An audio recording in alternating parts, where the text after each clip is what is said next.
ভগবদ্গীতা হল ভগবান শ্রীকৃষ্ণের মুখনিসৃত অমৃত বাণীর সমাহার, যেগুলিকে বর্তমান বাস্তবিক জীবনে মেনে চললে একজন নিকৃষ্ট ব্যক্তিও উৎকৃষ্ট ব্যক্তিতে পরিণত হতে পারে। এই ভিডিওতে এরকমই কিছু কথার উল্লেখ করব, যেগুলি ব্যক্তির মানসিক বিকাশ, চরিত্র গঠন এবং উন্নতির শিখরে পৌঁছে দেবে। শ্রীকৃষ্ণ বলেছেন, মানুষ তোমাকে তখনই উপেক্ষা করবে যখন তোমার থেকে ভালো কাউকে পাবে, অথবা তোমার থেকে ভালো কাউকে খুঁজেছে। এতটা কথা বলবেন না যে লোককে তোমার চুপ থাকার অপেক্ষা করতে হয়, বরং ততটাই কথা বলুন যাতে আপনি যখন চুপ হয়ে গেলে মানুষকে আপনার কথা শোনার জন্য অপেক্ষা করতে হয়। আপনার গুণ দেখে অনেকেই হয়তো আপনাকে পছন্দ করবে। জীবনে তাদের জায়গা দিন, যারা আপনার দুর্বলতা দেখেও আপনার সঙ্গ ছাড়েনি। যে আপনাকে খেয়াল রাখে তাকে অবহেলা কখনোই করবেন না, না হলে একদিন বুঝবেন যে পাথর কুড়োতে কুড়োতে আপনি হীরাকেই হারিয়ে। জীবনের পথ তৈরি করা থাকবে না, নিজেকেই সে পথ তৈরি করতে হবে। আর যে যেরকম পথ তৈরি করবে সে সেরকমই তার লক্ষ্যে পৌঁছাবে। একাকিত্ব সবসময় আপনাকে একজন গুরুত্বপূর্ণ ব্যক্তির সাথে পরিচয় করিয়ে দেবেন, আর সে ব্যক্তি হলেন স্বয়ং আপনি নিজেই। আপনি যখন কষ্টে থাকবেন তখন আপনার নিজের মনকে জিজ্ঞাসা করুন কতটা এবং কতক্ষণ কষ্ট পাবেন।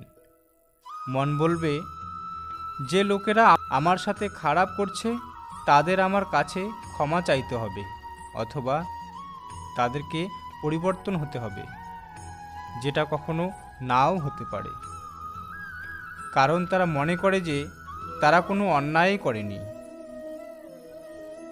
দুঃখ মানুষের আচরণ দ্বারা নয়, আমাদের নিজের চিন্তার দ্বারা সৃষ্টি হয়।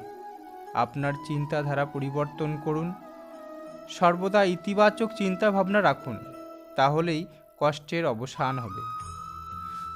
প্রশংসার সেতুর নিচে স্বার্থের নদী বয়ে যায়।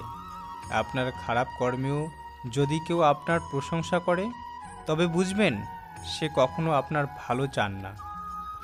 একজন মানুষ লক্ষাধিক জিনিস জানতে পারে, পুরো পৃথিবীকে জানতে পারে, কিন্তু সে যদি নিজেকে ভালো করে জানতে না পারে তাহলে তাকে জ্ঞানী বলা যাবে না।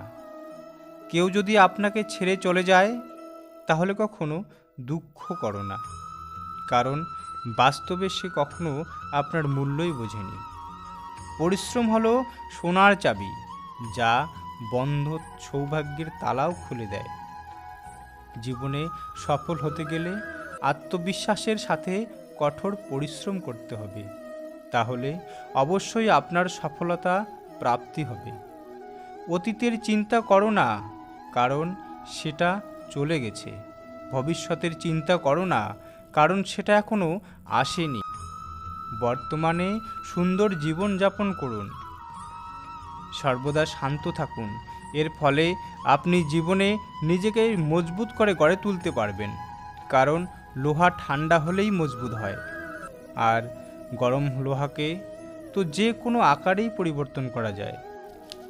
যে কোনো বিপদ থেকে আপনাকে এই 7টি গুণ অবশ্যই বাঁচাবে: আপনার জ্ঞান, আপনার বিনম্রতা, আপনার বুদ্ধি, আপনার ভেতরের সাহস, আপনার সৎকর্ম, সদা সর্বদা সত্য কথা বলা এবং ঈশ্বরের প্রতি বিশ্বাস। মুশকিল সময়ে ব্যক্তি একা হয়ে যায়, কিন্তু প্রতিটি মুশকিল পরিস্থিতিই মানুষকে মজবুত করে গড়ে তোলে এবং সামনে আসা যে কোনো কঠিন পরিস্থিতি তার কাছে তখন তুচ্ছ মনে হয়। যে আপনাকে সম্মান দেয় আপনিও তাকে সম্মান দিন। স্বার্থ দেখে কারো কাছে মাথা নত করা একটা কাপুরুষতার লক্ষণ। তাই সম্মান করুন লোকের স্বার্থ দেখে নয়, লোকের চরিত্র দেখে।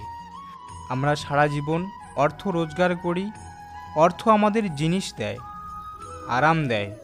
যদি জিনিসের সাথে সম্মানও অর্জন করতে চান, ভালো সম্পর্ক তৈরি করতে চান, তাহলে অর্থের থেকে বেশি আশীর্বাদ অর্জন করুন। একটা কথা মনে রাখবেন, যিনি অর্থ রোজগার করেছেন তার মানে এই নয় তিনি আশীর্বাদও রোজগার করেছেন। আর যারা আশীর্বাদ রোজগার করেন তিনি ক্ষমতার বাইরে অর্থও রোজগার করতে পারেন। অন্যের সাহায্যে বেড়ে ওঠা ব্যক্তির অস্তিত্ব নষ্ট হয়ে যায়, যেমন সূর্যোদয় হলে চন্দ্রমার উজ্জ্বলতা হারিয়ে ফেলে, তেমনি মহান সেই হতে পারবে যিনি অন্যের সাহায্য ছাড়াই বেড়ে উঠবে। নমস্কার বন্ধুরা, আজকের ভিডিওতে এতটুকুই। মিলব নতুন আরেকটি ভিডিও নিয়ে। ততক্ষণে ভালো থাকবেন, সুস্থ থাকবেন। ভিডিওটি ভালো লাগলে অবশ্যই লাইক, কমেন্টস, সাবস্ক্রাইব করবেন আমার চ্যানেলটিকে।